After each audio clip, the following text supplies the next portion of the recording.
प्रथम गोलमेज सम्मेलन 1930। डॉक्टर आम्बेडकर का वो भाषण जिसने अंग्रेजों को हिला दिया था। आखिर क्या कहा बाबा साहब ने? इस वीडियो में मैं आपको पूरी जानकारी दूंगा। बस आप हमारे साथ ऐसे ही अंत तक इस वीडियो में बने रहे। बाबा साहेब को मानने वाले लोग चैनल को सब्सक्राइब कर ले। तो चलिए शुरू करते हैं इस वीडियो को। आज देश की राजनीति में दलित वर्ग के नेता जो विभिन्न दलों में सुरक्षित सीटों से जीतकर संसद पहुंचते हैं, चमचा और मोहरा मात्र बनकर रह गए हैं। बाबा साहेब ने राजनीतिक आरक्षण को मात्र 10 वर्षों के लिए रखा था, लेकिन हर 10 साल बाद इसको बढ़ाया जाता रहा है। आखिर क्यों? जबकि नौकरियों में आरक्षण को खत्म करने की कोशिशें जारी हैं। क्या आज का शिक्षित दलित समाज अपने पूर्वजों द्वारा दी गई विरासत को बचा पाएगा? ये एक यक्ष प्रश्न है। स्वतंत्रता आंदोलन की लपटें लगातार तेज होती जा रही थी।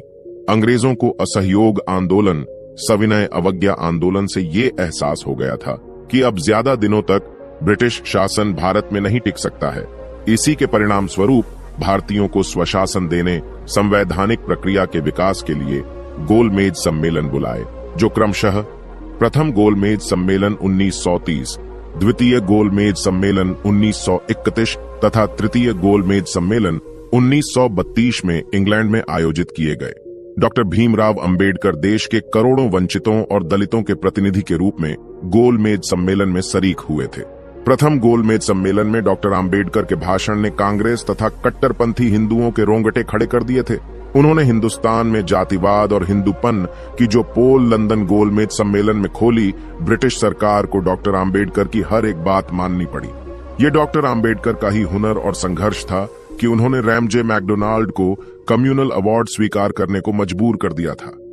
आज की इस वीडियो में हम डॉक्टर BR अंबेडकर की प्रथम गोलमेज सम्मेलन के लिए रवानगी से लेकर राउंड टेबल कॉन्फ्रेंस में उनके द्वारा दिया गया ऐतिहासिक भाषण की के एक एक शब्द को विस्तार से बताने वाले हैं। प्रथम गोलमेज सम्मेलन के लिए रवाना 4 अक्टूबर 1930 को वायसराय ऑन ऑफ इंडिया नामक जहाज से डॉक्टर अंबेडकर लंदन को रवाना हुए। परंतु कांग्रेस नहीं चाहती थी कि उन नेताओं के माध्यम से जो उन्हें मान्य नहीं है, उनसे ब्रिटिश सरकार भारत की समस्याओं पर बातचीत कर समाधान कर सके। प्रथम गोलमेज सम्मेलन में कुल 89 प्रतिनिधियों शामिल हुए थे। इस सम्मेलन में कांग्रेस ने प्रतिभाग नहीं किया था।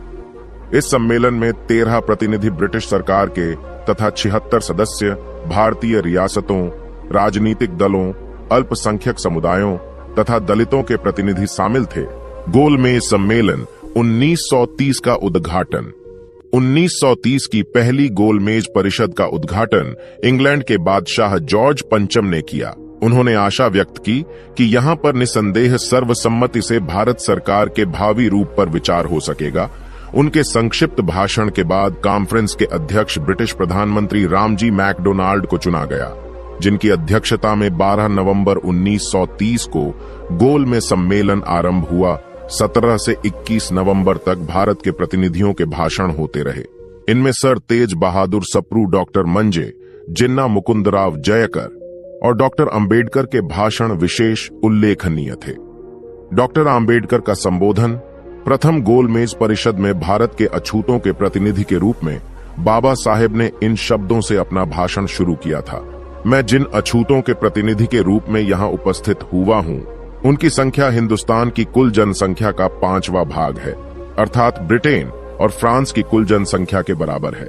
ऐसे भारत की कुल जनसंख्या के 5वें भाग के लोगों के प्रतिनिधित्व की हैसियत से मैं यहाँ आया हूँ, जिनकी दशा गुलामों से भी बदतर है और घृणित और पशुवत जीवन यापन कर रहे हैं।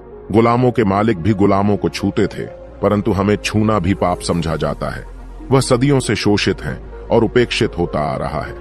सरकार बदली, राज्य बदले, परंतु दलितों का भाग्य बद से बदतर होता चला गया। ब्रिटिश सरकार से पहले अस्थिरता के कारण हम घृणित अवस्था में थे। ब्रिटिश सरकार ने हमारी हालत सुधारने के लिए क्या कुछ किया? पहले हम गांव के कुएं से पानी नहीं भर सकते थे, आज भी वही स्थिति है। गांव के कुएं से पानी तक नहीं पी सकते हैं। क्या ब्रिटिश सरकार ने हमें वह अधिकार दिलाया? ब्रिटिश राज्य से पूर्व हम मंदिरों में नहीं जा सकते थे और आज भी मंदिरों के द्वार हमारे लिए बंद है। फिर ब्रिटिश सरकार ने हम अछूतों के अधिकार के लिए क्या किया? पहले हमें पुलिस विभाग में भर्ती नहीं किया जाता था, क्या अब ब्रिटिश सरकार हमें पुलिस में भर्ती करती है? पहले भी हमें सैनिक सेवा में भर्ती नहीं किया जाता था, क्या अब सेना में सेवा करने का मौका दिया जाता है? इन प्रश्नों में से किसी का भी उत्तर हां में नहीं दिया जा सकता। 150 वर्ष के ब्रिटिश राज्य में हमारी हालत पहले जैसी थी वैसे ही बदस्तूर जारी है। ऐसी सरकार से हमारा क्या भला होगा? आज अछूत भी वर्तमान सरकार के स्थान पर जनता के लिए जनता का राज्य चाहते हैं। मजदूर और किसानों का शोषण करने वाले पूंजीपति और जमींदार की रक्षक सरकार हम नहीं चाहते। अपने दुख हम स्वयं दूर करेंगे।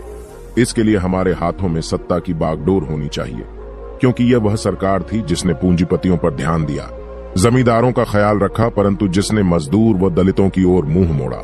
वे पहले भी शोषित होते रहे और उपेक्षित ही बनी रहे, और सामाजिक कुरीतियों और अंधविश्वासों के अंधेरे में किराए और ढके ले जाते रहे। ब्रिटिश सरकार चाहती तो कानून के द्वारा उनकी रक्षा कर सकती थी, लेकिन उसने ऐसा नहीं किया, जबकि उन्हें चाहिए था कि सामाजिक आर्थिक स्थिति में उसी प्रकार बदलाव लाए जाए जिस प्रकार राजनीतिक स्थिति में किए जाते रहे हैं। ऐसी स्थिति में कोई भी संविधान काम नहीं कर सकता जब तक कि वह बहुमत द्वारा ही कार्य न हो।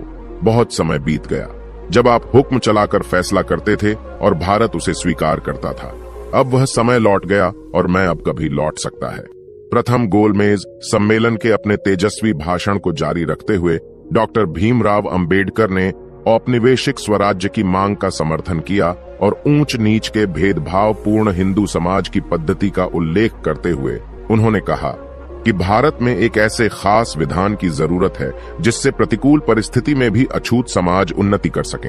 डॉक्टर अंबेडकर ने इस वक्तव्य से पूर्व प्रथम गोलमेज सम्मेलन की अल्पसंख्यक संबंधी समिति को एक पत्र भी दिया था, जिसमें अल्पसंख्यक लोगों की भलाई के लिए नए संविधान में जो अधिकार उन्हें दिए जाने आवश्यक बताए गए इस प्रकार थे: समान मूल अधिकार, भेदभावपूर्ण व्यवहार के विरुद्ध संरक्षण, सामाजिक बहिष्कार करने वालों को कड़े दंड की व्यवस्था, सरकारी नौकरी में उनका स्थान सुरक्षित, उनकी उन्नति के लिए अलग विभाग, विधान सभाओं में भी उनके लिए सुरक्षित स्थान, शोषण से मुक्ति की ओर ध्यान।